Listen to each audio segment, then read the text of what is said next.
think that this is more than just a fight, man. This is a fight. They're representing this era, these two guys.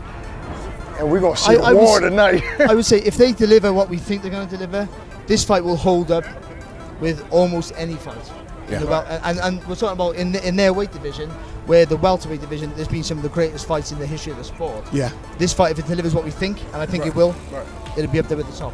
I mean, I think there's hardly any 50-50 fights. Think about it. We always say, oh, it's 50-50, but in your mind you say, okay, I think I know who's going to win. Right. Yeah. Then that's not a 50-50 fight. But since maybe Canelo Triple G won, that was probably our last 50-50. Right. And this is our next one here. So everybody is going back and forth in their head like this. 100%. Because you can see any scenario. I can't see either guy losing. That's what I'm saying. That's crazy. How does Errol lose? How does Bud lose? That's more my mindset. I can't pitch, people have spoken. The entire atmosphere surrounding this moment feels like it's built around one unavoidable reality: Terence Crawford and Errol Spence Jr. stepping into a fight that isn't just being discussed, but felt across the boxing world. There's a weight to their names that immediately shifts the energy whenever they're mentioned together, like the sport itself pauses to recognize what's at stake. From the very start, it doesn't feel like ordinary promotion. It feels like something far bigger is being positioned, Crawford on one side, Spence on the other, and everything in between dissolving into uncertainty. The idea that this is more than just a fight doesn't sound like hype in this context, it sounds like recognition. Recognition that two elite forces are being measured against each other at the highest possible level. There's a strong sense that Errol Spence Jr. brings a physical, grinding presence into this equation. A fighter who applies pressure, forces exchanges, and imposes his rhythm. On the other side, Terence Crawford carries that quiet, surgical danger, a fighter who reads, adapts, and breaks patterns as the fight unfolds. Just hearing those contrasting identities being placed in the same conversation creates instant tension. The 50-50 energy around Crawford versus Spence Jr. is what really locks everything in. No escape routes in prediction. No comfortable favorite. Just two names that carry equal weight in different ways. That balance creates a strange silence in the build-up, because when everything is even, every detail starts to feel like it could decide everything. You can almost feel how both fighters are being elevated into something larger than themselves. Not just champions, but symbols of elite boxing at its peak. And when Crawford and Spence Jr. are framed like that, the anticipation becomes heavier, more serious, more permanent in tone. Never seen anyone hit the ground right? before. I mean, yeah, exactly. Crawford kind of touched his glove against Caviar Lascas, but that's it. But certainly Spence hasn't been in with a finisher like Crawford, and he has been wobbled, and I'm not sure that Crawford has to deal with the physical presence of someone like Spence, and that's going to be, and the way he punches so long, that's going to be a real problem for him. And these guys on the scale yesterday, I mean, talk about perfection in terms of being in shape. Yeah. These dudes are, that's professionalism. We knew they were going to make weight. We knew we were going to have no weight issues. Whoa, there were some questions about Terence forget Crawford about that. When he got to the scale, he made weight. What's this? There were some Rumors. questions. What sense is different from rumors? Which one are we talking about? Yeah, you're right. There's a rumor that Crawford was struggling. But seeing him on the scales yesterday, he ain't struggling. Every fighter struggles to make weight, at some point. If you don't struggle to make the weight, you're in the wrong weight, I tell you that much. But I would say, this might not boil down to tactics, this might not boil down to ability, this might boil down to coping with the pressure. Because even though they've been in huge fights, this is a different level. Yeah. This is a super fight, and as good as they are, and as talented and as focused, and all the. When the focus shifts deeper into Terence Crawford versus Errol Spence Jr., the conversation becomes more technical, more grounded in how these two styles collide at the highest level. Everything starts to revolve around how their strengths interact once they're inside the ring together. Errol Spence Jr. is immediately connected to that relentless physical pressure, the kind that builds round after round, forcing opponents to stay uncomfortable, constantly working under fire. There's a presence to his style that doesn't allow easy breathing space. Every exchange feels like it's being pulled into his rhythm, his pace, his fight. Across from that, Terence Crawford carries a completely different kind of danger. Not loud pressure, but calculated destruction. The ability to switch timing, change angles, and read adjustments in real time gives him a layer of unpredictability that makes every round feel like a new problem for his opponent to solve. When those two identities are placed together, Crawford's adaptability and Spence Jr.'s pressure, the entire fight becomes about control of space and timing. It's no longer just about landing punches. It's about who dictates the environment of the fight itself. Errol Spence Jr.'s strength becomes most dangerous when he is allowed to walk opponents down, cut the ring, and keep exchanges physical. But against someone like Terence Crawford, that rhythm is constantly under threat of disruption. Because Crawford doesn't just respond, he adjusts, reads, and changes the pattern mid-exchange. There's also the question of conditioning and endurance in a fight like this. Spence Jr.'s pressure requires constant physical investment, while Crawford's style allows him to conserve and explode at key moments. That difference becomes critical as rounds stretch deeper and deeper. The pressure kind of rise up and get to both. We saw the press conference, and it was the first time we've seen them go kind of smack talk each other. It's been quite respectful, but it's almost like the respect was thrown out the window on the press. I think it started with the parties, the entourages of both sides. We were sitting in the middle somewhere, and some of the people from the Errol Spence camp kept kind of pushing buttons, because Terence came out and said, hey, let's not look that way. Let's not perpetuate that stereotype, right, that our people have, like we're gonna get into something outside of the ring, right? Let's do it the right way.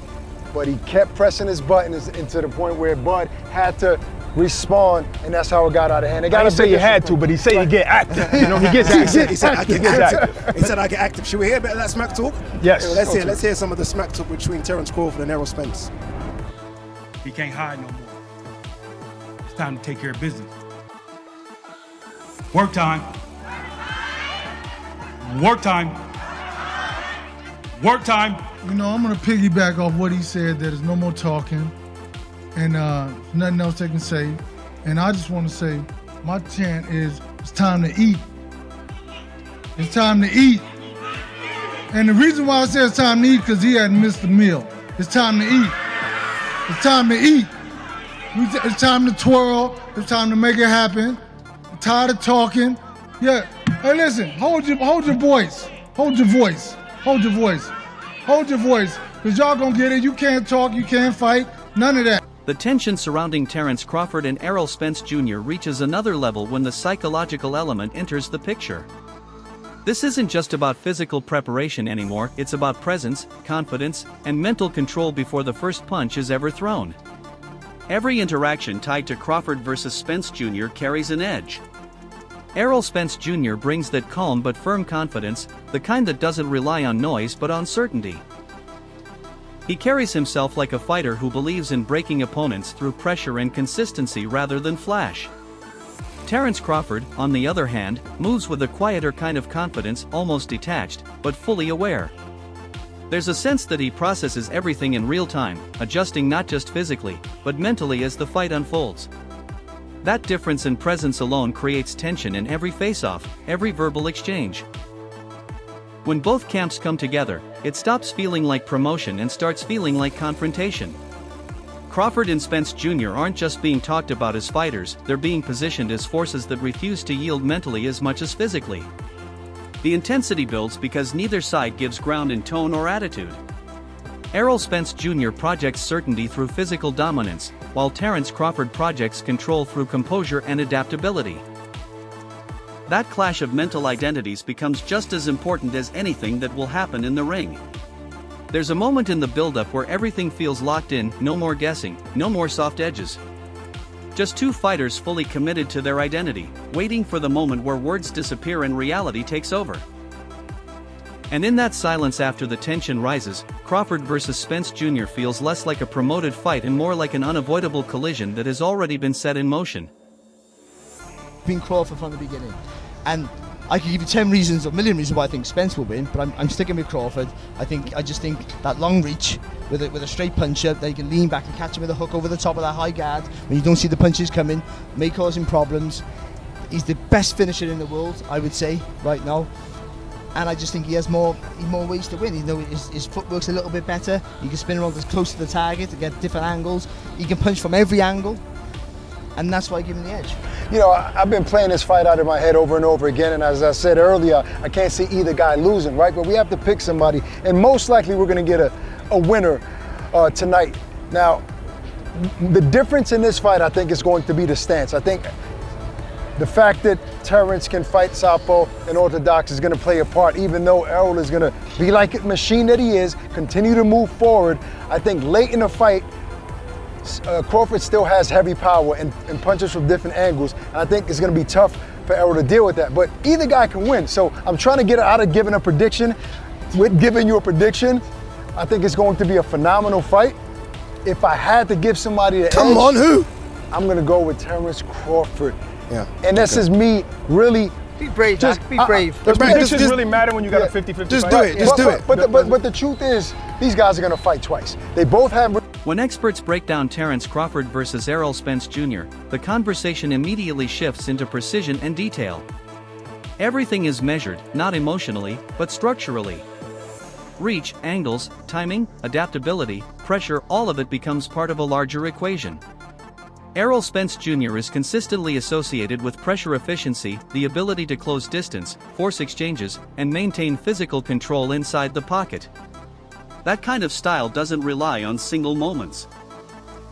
It relies on accumulation, consistency, and breaking rhythm over time. Terence Crawford, meanwhile, is defined through versatility. The ability to switch stance, adjust timing, and respond to pressure in real time gives him multiple layers of solutions inside the same fight. That adaptability becomes one of his strongest advantages in any technical breakdown of this matchup. When Crawford and Spence Jr. are compared in this way, the fight stops being about one identity dominating another, and starts being about which system holds up under constant pressure and adjustment. Spence Jr.'s physical presence is always acknowledged as a real threat. It forces every opponent into uncomfortable territory. But Crawford's ability to read and reconfigure in real time introduces uncertainty into every exchange, especially as the fight progresses deeper into later rounds. Analysts often return to the idea that Terence Crawford has multiple ways to win, while Errol Spence Jr. has a more direct but powerful path through pressure and control. That contrast becomes the foundation of every prediction, every breakdown, every conclusion. There's no emotional bias in the evaluation, just structured comparison. And even in that structure, the fight remains balanced in perception. Nothing feels absolute when Crawford and Spence Jr. are placed side by side at this level. Go check out my last video about it. We're just gonna jump straight into the bout. And the storyline of this fight is, Crawford only lost the first round. Spence came in the more active of the two in the first round. Then in the second round came what I didn't expect, or at least not this early, Crawford putting Spence on the seat of his pants. The moment the fight action is described between Terence Crawford and Errol Spence Jr., everything shifts into real-time intensity. A turning point early in the fight changes the entire rhythm, and suddenly the direction of the contest becomes clearer with each passing exchange. Crawford's timing begins to assert itself in key moments, while Spence Jr.'s pressure continues to push forward, trying to establish control through volume and physical presence. But every exchange feels like it carries long-term consequences now, not just immediate scoring. As the rounds progress, Terence Crawford starts to find more rhythm in reading Spence Jr.'s entries. Each adjustment begins to disrupt the flow of pressure that Spence relies on. That disruption slowly builds into control over pace and positioning. Errol Spence Jr. continues to apply pressure, but the effectiveness becomes harder to maintain as Crawford begins to anticipate and counter with increasing accuracy. Distance starts to shift, timing starts to change, and the fight rhythm gradually moves away from consistent pressure. The accumulation of control becomes more visible with each round. What starts as competitive exchanges slowly tilts towards structured dominance, where adjustments begin to define the outcome more than raw output. Crawford versus Spence Jr. becomes a fight of small margins expanding over time, where every adjustment, every missed timing, every clean counter builds toward a larger separation.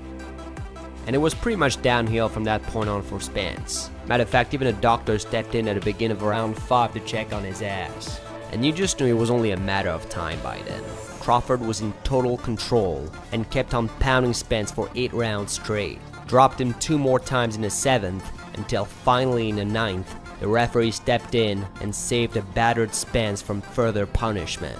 Now I'm not surprised by the winner of this fight. If you've watched my last video, I had predicted Crawford would win. I knew that he was technically superior to Spence. But man, I didn't expect him to beat him up that easily. I mean, I'm almost willing to bet Crawford had more difficult sparring sessions in the gym than that.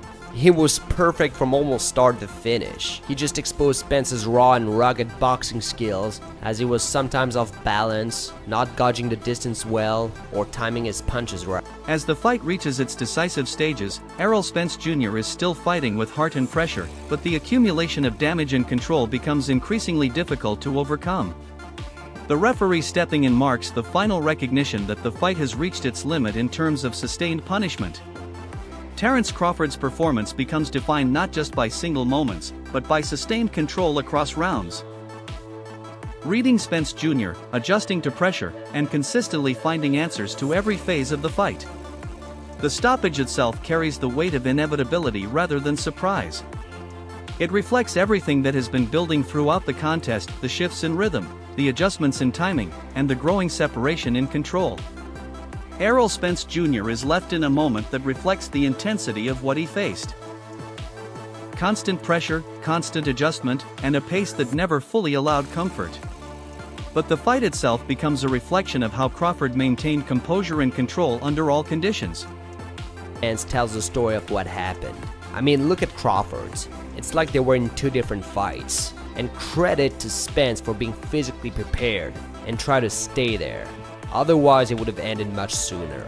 Now, with a victory like this, Crawford enters the history books as the first man in the four belts era to ever win an undisputed title in two different weight classes. This is one of the greatest world title performances I've ever seen. Two undefeated champions, the two best in their weight class, all the belts on the line, in a bout that has been dreamed, hyped, and anticipated for. When everything settles, Terence Crawford vs. Errol Spence Jr. is no longer just remembered as a fight, it becomes a defining moment in boxing history. Crawford's achievement of becoming undisputed in multiple weight classes places him in a category very few fighters ever reach. Errol Spence Jr. remains part of that legacy moment as the opponent who stood in the opposite corner during one of the most significant performances of the era. His presence in the fight adds weight to what Crawford accomplished, because the level of opposition defines the magnitude of the achievement. The recognition of Crawford's accomplishment carries historical importance, not just dominance in one division, but success across multiple weight classes in the four-belt era. That alone elevates the entire narrative beyond a single night. Crawford vs. Spence Jr. becomes one of those matchups that defines an era, not just through competition, but through what it reveals about elite-level separation, adaptability, and execution at the highest stage of boxing. And in the end, what remains is not just the result, but the permanence of what it represents in boxing history when Terence Crawford and Errol Spence Jr. finally shared the ring at their peak. After everything we've seen from Terence Crawford and Errol Spence Jr., the debate still isn't settled in people's minds. Was it Crawford's timing and adjustments, or Spence's pressure meeting its limit against elite skill? What do you think really decided Crawford vs. Spence Jr.? Drop your thoughts in the comments, I want to know your key moment from the fight. And if you enjoy boxing breakdowns like this, make sure you subscribe to Boxing Pulse for more fight stories and analysis.